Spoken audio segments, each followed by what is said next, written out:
natin kung paano yung magiging examination po natin for this coming April.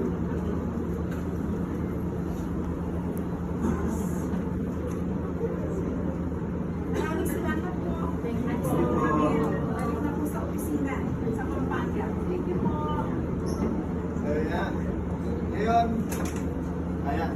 Sabi nga po ng ating regional director, ina-applyan po natin for this qualifying exams ng EDSP.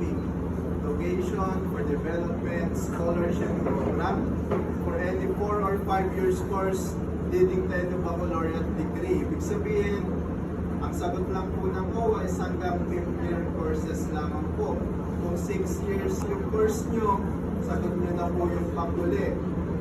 And hindi po pwede yung mga short courses yung iti-take, yung 2 years lang, hindi po yun pwede. So, baccalaureate courses po dapat ang iti-take po dito. Now, and sabi nga ni Ma'am Red, 30,000 per SEM, 60,000 per year ang binibigay ng OWA. Dito naman, hindi naman kahirapan ang maintaining grade dahil ang mini-maintain lang po dito pag nakapasa po kayo is 80 GWA. Pag GWA, General Weighted Average lamang po yun. Ibig sabihin, pinag-add-add lang yung grades, tas dinivide kung ilang subjects. So, hindi siya ganun kabigat unlike sa ibang scholarship. And if ever po, makapasa po yung mga scholars natin sa qualifying exam, papatawag pa po ulit kayo for signing ng contract. Now, for the signing of contract, nakalagay na doon po yung mga do's and don'ts and kung ano yung kailangan gawin ng mga scholar, ano yung trabaho ng guardian, and ano yung trabaho ni OWA dito sa scholarship na to. Liwanag po tayo. Lahat po ba taga Bulacan? Yes po. Okay, the Bulacan, din po, this program is a partnership with the Department of Science and Technology. Kaya kung malalaman po ninyo, sabay po yung exam natin sa Department of Science and Technology or yung DOST nila na tinatawag.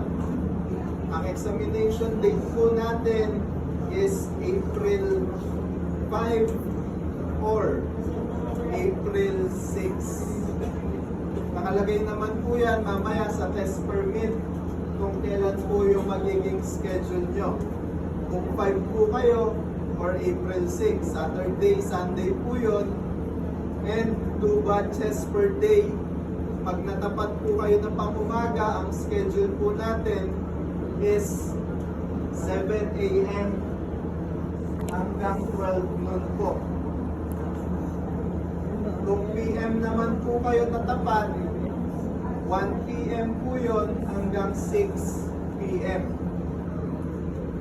And ang venue lamang po ng ating examination, qualifying exam, first is the City College of San Jose del Monte or the Dr. Yangas College ng Bukawi. No, dalawa lang po yung magiging testing center po natin. Kung hindi po City College of San Jose del Monte, Dr. Yanga lamang po yan.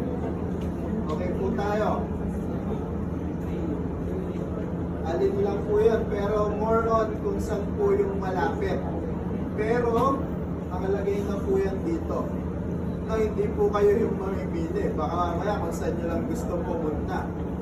Kasi namili na po yung kung sino man po yung nag-fill up doon sa online application, namili na po sila kung saan sila mag-exam.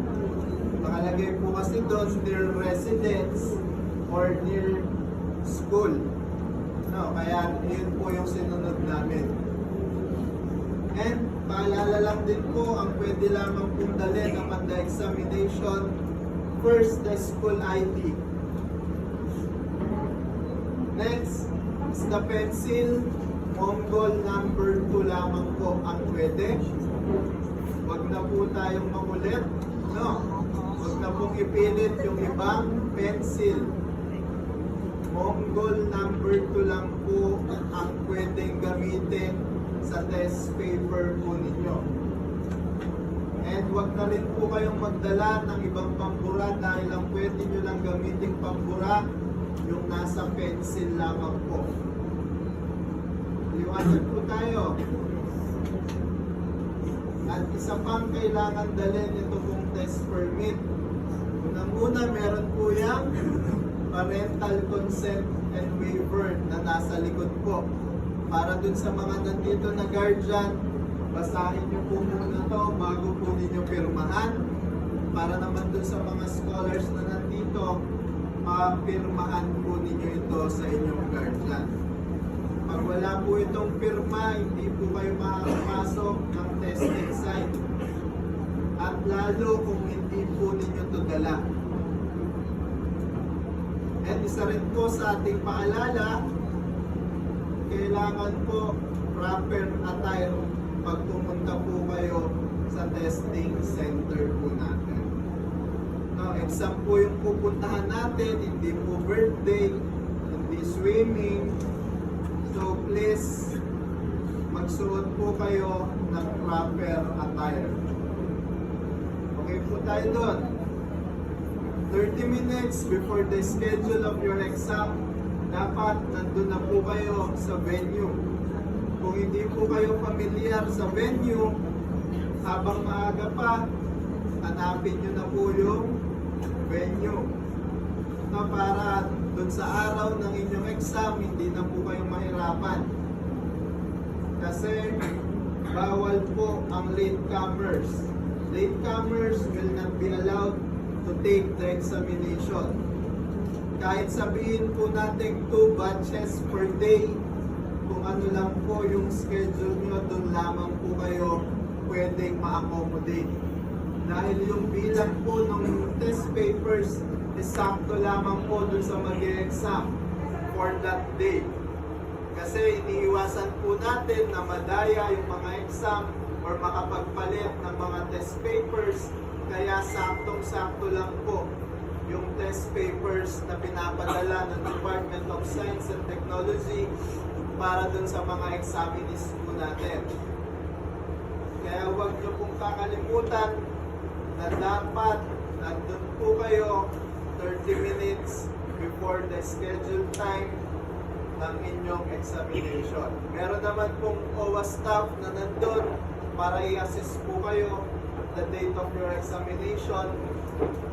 Then pag nakapasok na po kayo, bawal na po yung guardian malapit dun sa testing center po natin. Pwede po kayong mag-attend ng inyong mga anak, pero bawal po kayong mag-stay malapit sa testing center.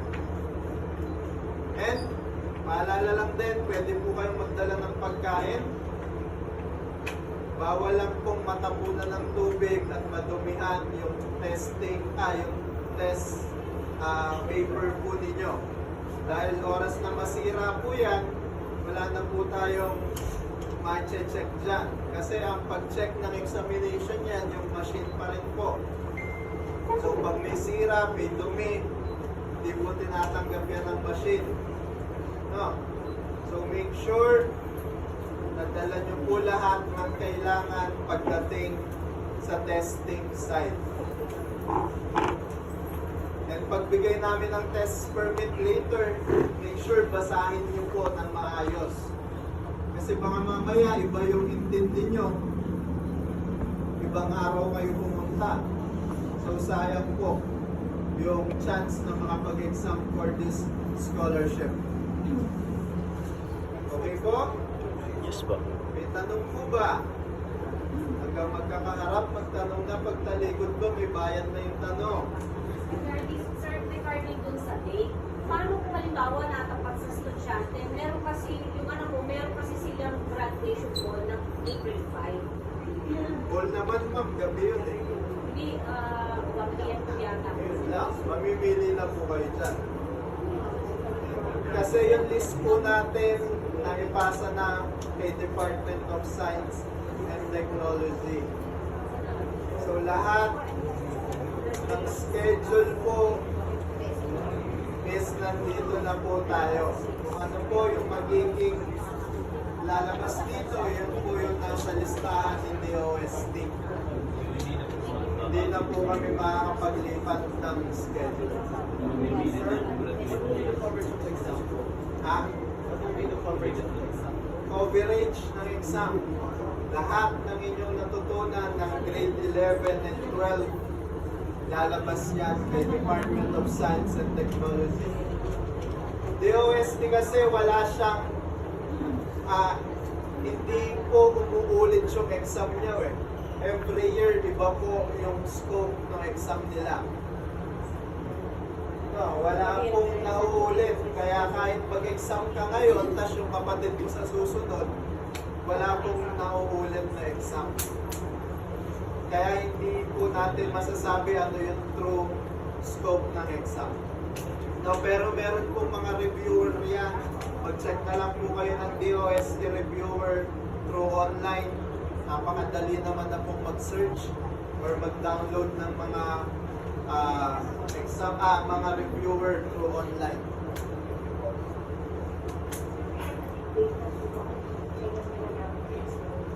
Tentative date sinasabi po after the exam. Ang karaniwan niyan mga before number months.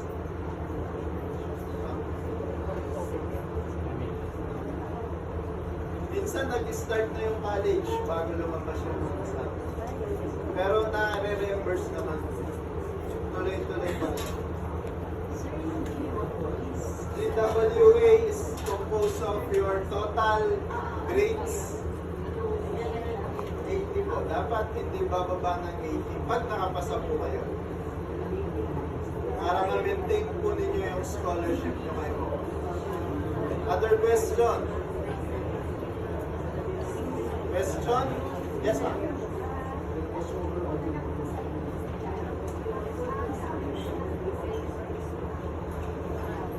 Okay, assuming nakapasa daw po yung student, paano nakukuha yung allowance? Dati, ang allowance po na binibigay ng OWA na 30,000 per sem, 60,000 per year, kung bayad po kayo sa school, nakapangalan po sa bata yung cheque. Minsan nakukuha po siya sa office namin sa San Fernando, pero ngayon may satellite office na po kasi kami rito, dinadala na po namin dito. Yun nga lang, by schedule lang din po yung releasing dito. Pero now, pag pumasa po yung bata ngayon, pinag-o-open na lang po namin ng bank account kay Land Bank para diretso na po doon. Parang payroll na lang po siya. Pag kumpleto yung requirements. Para less na lang din po yung cheque. Kasi medyo mahal din yung cheque. Land Bank na po ba yun? Yes po, kasi pag payroll system po is a government account po yun. Yes, passing grade, sabi nga po, walang passing grade. Basta umabot po kayo dun sa top 1,000. Yes po, nakapost po yan lahat. Yung aabot ng 1,000. Sir, yung sa schedule ng pag-i-exam, pagkaka-exam ng OWA, once a year lang ba siya nangyayari? Or possible na kakaroon kayo ng second batch? Yes ma'am, once a year lamang po. Once a year. Tapos po, Ang nakakapag-exam lang po kasi yung mga grade 12s natin. so kung halimbawa sa first year college, magsa second year yung bata, hindi na siya pwede. Makakapag-apply lang po ulit siya pag second year college na po siya. Continuous.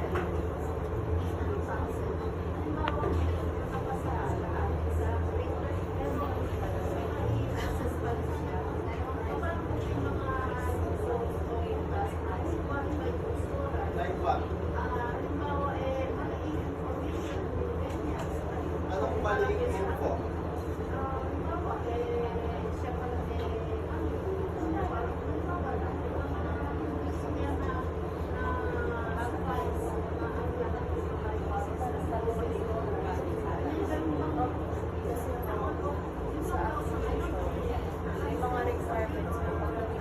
Yes, ma'am.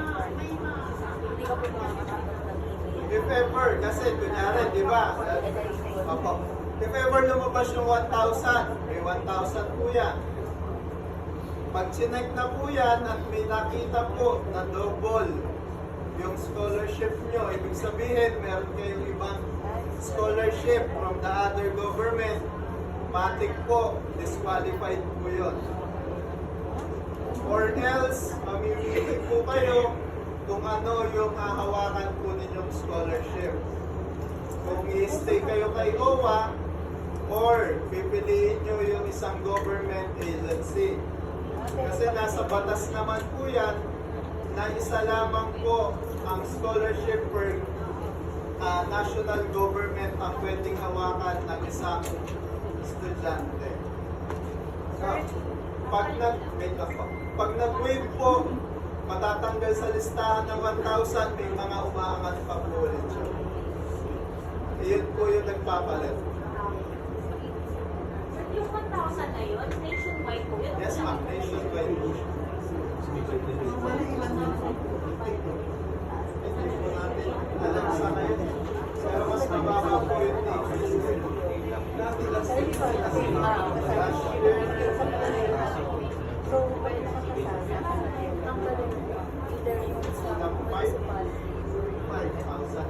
Meaning 20% ng pinapasa. 1,000. So, ano pa siya kayo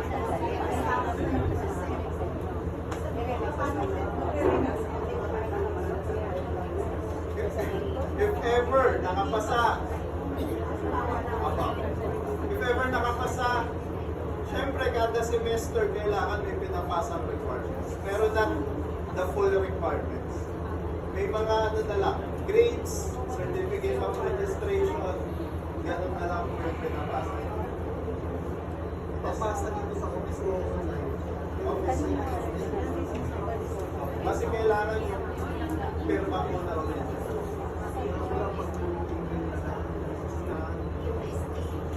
Kasi sir, yung isang form kailangan nila original website. Pwede naman po dito yung office natin. Sir, paano po pag nakapag-avail po ng scholarship po inside the institution? Then meron pa po scholarship na assuming po na pumasok po. Anong institution? Sa school po, nakakuha po siya ng scholarship from the Yes. school. Merit-based po, according po sa academic performance po ba? Ang academic performance, hindi namin pipigilan yun. No? Ang sabi lang po natin is for the national government. Huwag lang po yung scholarship ng school na nanggagaling kay CHED.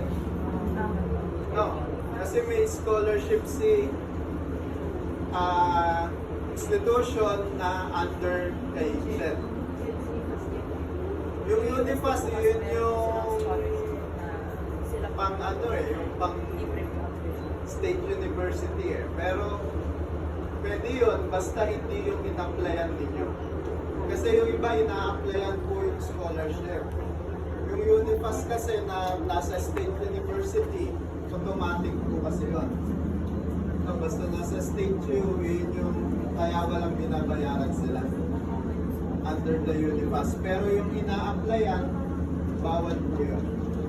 So, yung kay CHED na may ina-applyan kang scholarship, bawal. Pati yung kay DOST. Pero I'm sure walang naka-apply dito kay DOST. Kasi nandito po kayo kay OWA ngayon.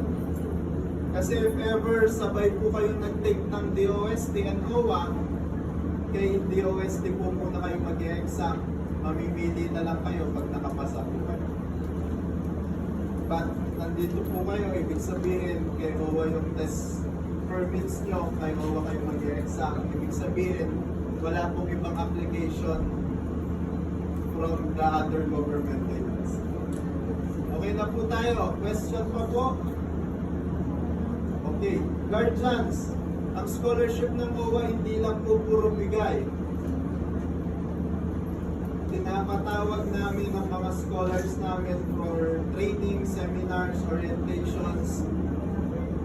Kaya we will make sure pag pumasa po yan, mapatawag po namin yan. Kaya wag na po kayo nagtataka if ever pinatawag po ng OWA yung mga scholars namin.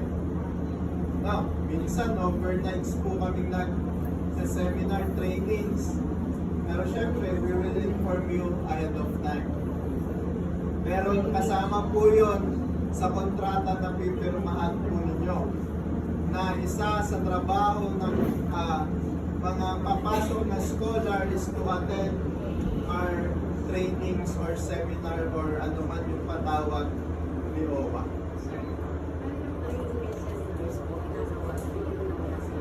Yes po, more on summer.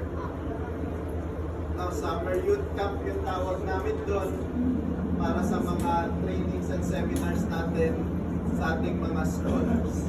Okay na po tayo? Yes po. Okay, pakilabas na lang po yung 2x2